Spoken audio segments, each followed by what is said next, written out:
Good evening and welcome to Poland Daily. I'm Nicholas Richardson and this is the news. The governing Law and Justice Party held a convention today in the town of Kadzidło.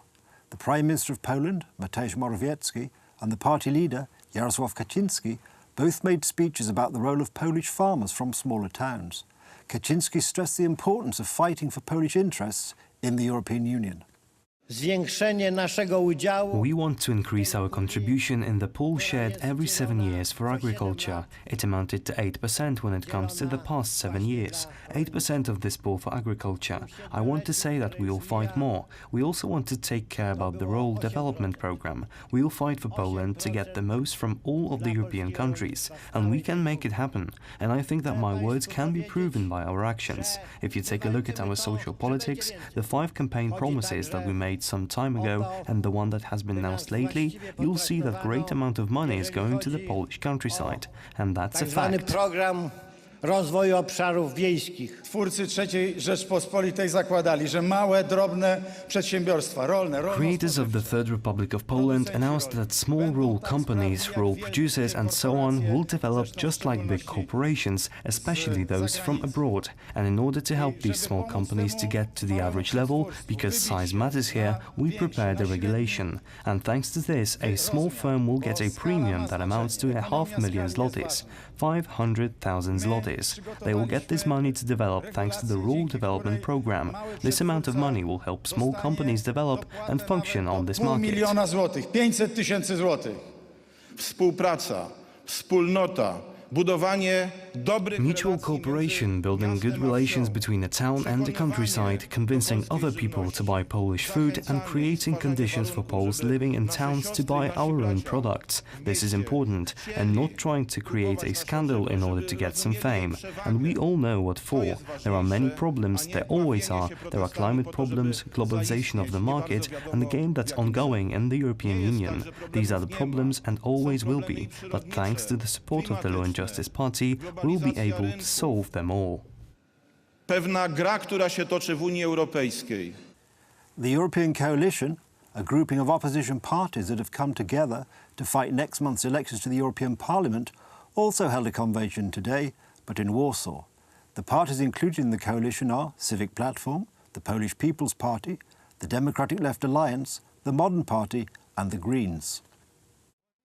During his speech, the leader of Civic Platform said that Poles will have a big decision to make during the upcoming parliamentary elections. Either we'll have a strong democratic Poland in Europe, or what we have today, a state that is on its way to leaving the European Union. Either Poland will become one of the leaders of the West, or will be drifting to the East. Either we, the Poles, will reach the Western European standards of living, or will drift away from them. This is a big choice. The Polish People's Party's leader, Jarosław Kaczyński, appealed to Law and Justice Party politicians to start helping Poles to solve their problems and not causing them new ones. Poland should be sitting at the main table in the European Union and dealing the cards, and not to be a pushover for other countries. We have to have a strong position. We have to take the most money we could for Polish businessmen, families and farmers. That's the only way to reach our goals. On the other hand, the Democratic Left Alliance's leader, Włodzimierz Czarzasty, appealed to ask whether the European coalition has a better plan than the Law and Justice Party or not. Podstawowa różnica między nami a PiS-em jest taka, że my wierzymy w silną Europę, bardzo mocno zintegrowaną Europę. Europa, która będzie gwarantowała wszystkim obywatelkom i obywatelom we wszystkich krajach pewne minima. Mamy plany obywatelskie. The basic difference between us and the Law and Justice Party is that we believe in a strong and united Europe, the Europe that will guarantee every citizen, young people and old, security. I don't want anyone to make Poland leave the European Union. According to a political commentator Krzysztof Karnowski, the European coalition doesn't know how to handle Europe's biggest problems. We have plans for our citizens, and that's the most important thing. We also have an experience, because we used to work on the previous state budget, which was beneficial for Poland, and we want to do it again. We didn't hear anything new. It's simply another portion of aggressive rhetoric. This program is contradictory to the offer of other parties, and this convention has shown that they can't can't make this program without conflict. Today's convention is part of the coalition's preparation for the European parliamentary elections on May 26th, in which the Poles will choose 52 members of the European Parliament. The European Parliament elections across the entire European Union will take place on May 23rd and 26th.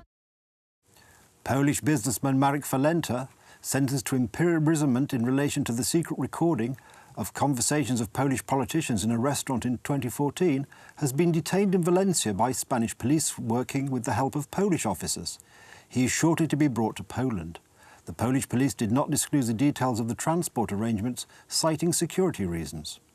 You may try to hide, but why bother? Marek Falenta was detained. We could have been talking about the chase a lot sooner, but this is not a reality show. Pursuit specialists from the Polish police force prefer to act, this time alongside Spanish police. As I said, Polish police prevailed as usual. Marek Falenta was detained. I direct words of praise towards the officers involved in the capture.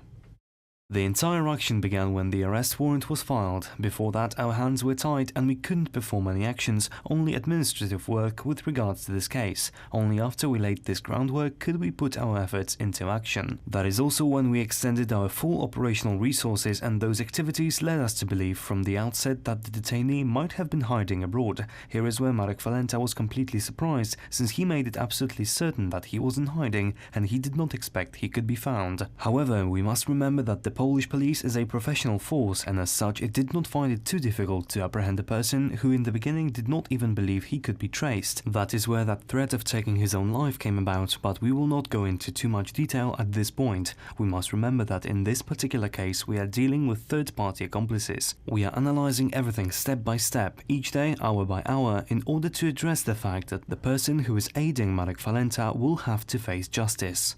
United States President Donald Trump visited a newly completed 30-foot tall, or 9 meters tall, 2.2 mile or 3.5 kilometer long section of the border wall at Kadzidło, California.